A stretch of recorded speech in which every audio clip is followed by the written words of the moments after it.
I can't sleep, I can't eat, I can't drink anything without feeling pain and pain, true pain. Yo, what is going on, guys? It is Taylor the Fiend back again, and today we've got a video for you from Manhood, taking a look at modern women melting down about not being able to find a good man. Don't forget to leave your thoughts and your comments, and let's jump right into it. Like, it's Saturday night and I'm like in bed crying because I just can't do with these men anymore. Like, every time I just am like, hey, you know, you've ghosted me. Hey, you know, I'm just not going to waste my time and stuff. They come back and make me feel 10 times why you all suck so much. I can honestly sit here and say, as a 34-year-old woman, I have not met one goddamn good man. So please, someone explain to me why the that is. It can't be a coincidence. I've never had a good male figure in my life, and I've never had a man treat me right romantically.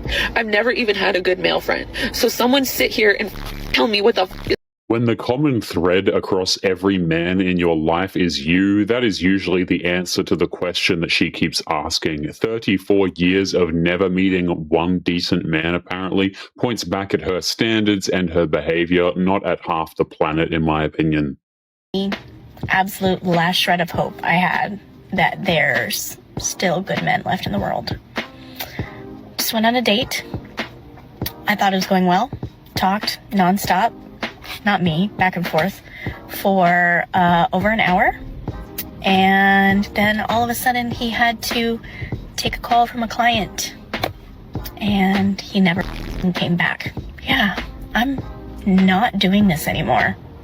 4B movement all the way from here.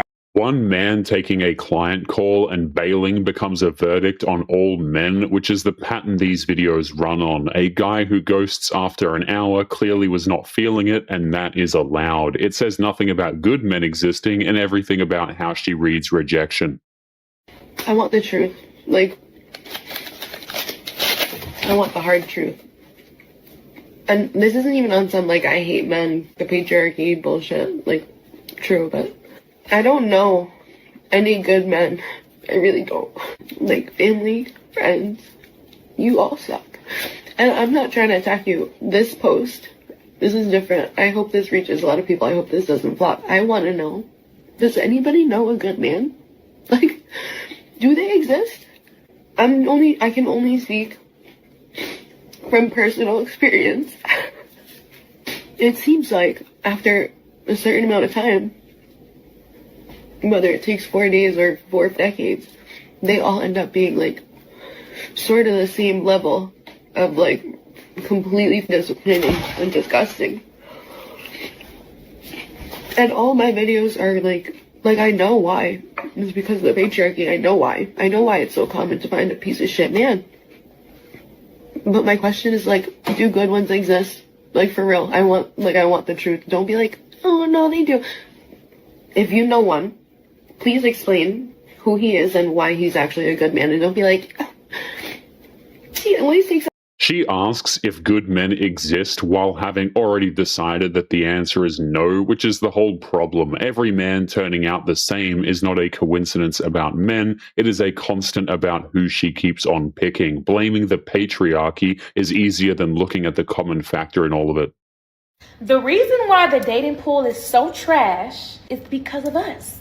The women, I'm gonna explain. Women are so brainwashed that if you're single and that you're not committed or have a ring on your finger, that you could talk to whoever you want to talk to. You could date who you want to date. You can have sex with who you want to have sex with. We're brainwashed to think that. Listen, ladies, when I tell y'all, that's nasty. It says a lot about us as women if we feel like just because we're not in a committed relationship that we could do whatever the fuck we want. Why is it that what we want is to be outside? Why is it that what we want is to have a roster? That's a problem. And then y'all wonder why men treat us how they treat us is because we treat ourselves. Credit where it's due here. She is actually naming the behavior instead of dodging it. Pointing out that women treating themselves like an option teaches men to do the same is a fair and rare bit of accountability. This is the honest take the other clips keep avoiding. That's why I don't go on dates anymore. Bro, the last date I had was so bad. And I'm not talking about bad as in like things didn't work out. I'm saying like it was just hella awkward. There needs to be like a pre-trial or a pre-date before we actually go get dinner and waste a bunch of time. And I know it wasn't me. It was definitely her. She was acting so weird. And she even told me like once we ordered food, like, oh, I'm not really hungry. And I'm like, well, you picked the place. You told me you wanted to eat there. And she's like, well, I can't really eat unless I smoke.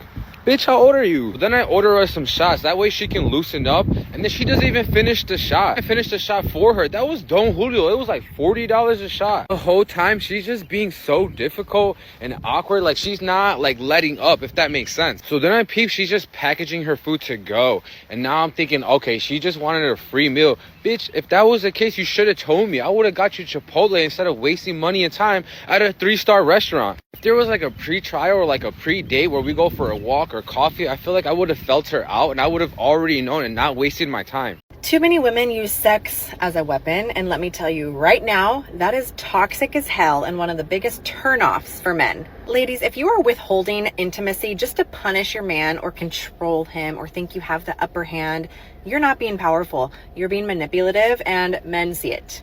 You can play the prima donna character all you want. But here's the truth. No high-value man is sticking around for a woman who uses sex as leverage. He will go find a woman who actually respects him, values him, and isn't afraid to get down and freaky with the man that she loves. Stop being vanilla. Stop acting like intimacy is a bargaining chip and start realizing that real connection means vulnerability, passion, and respect. Men don't want a freaking roommate. They want a partner who actually desires them constantly. So girls, stop weaponizing sex. Ladies, weaponizing sex does not make you classy. It makes you very replaceable, and men do not tolerate it. Respect yourself enough to walk away from women who play those games. I agree with what this woman is saying entirely. This is something many modern women do, guys. They try and hold, intimacy over men, and then they act surprised by the way when the men just leave their asses. Here are some reasons on why I consider myself a trad wife. I also think I'm a trad wife because you won't catch me saying I wear the pants in the relationship, or he can't tell me what to do. I'm the boss in the relationship. He's the man, but you're wearing the pants. To me personally, that's not the flex that you think it is. I don't receive it as a flex. I think that demasculates your husband, and it makes y'all both look kind of silly. I'm also a trad wife because I think if women can say I want a man that's physically fit, spoils me, pays all my bills, then a man can say I want a woman that cooks, cleans, takes care of the home, and takes care of herself, looks nice, keeps up with herself, is healthy. I think it goes both ways. I also don't think if the man pays all the bills, has a job, does all the outside of your house labor, building and fixing the things around the house, I think he shouldn't have an equal share on the in-house chores. Cooking, cleaning, changing the diapers once we have kids. I think helping out here and there is great, but I don't think we should be like 50-50 on everything when he does extra stuff if you don't do. That is None of this is oppression. It is just describing the basics of making a significant other feel valued. Cooking, keeping a calm home, and treating a man like he matters is the kind of effort that actually men care about. None of this boss babe career nonsense. If you would like to get early access to videos, weekly lectures, and case study breakdowns of human behavior, make sure you check out the members area link below in the video description. Otherwise, make sure to click on one of these videos on screen now if you enjoyed. Make sure you take care of yourself, and I will see you in the next one. Peace.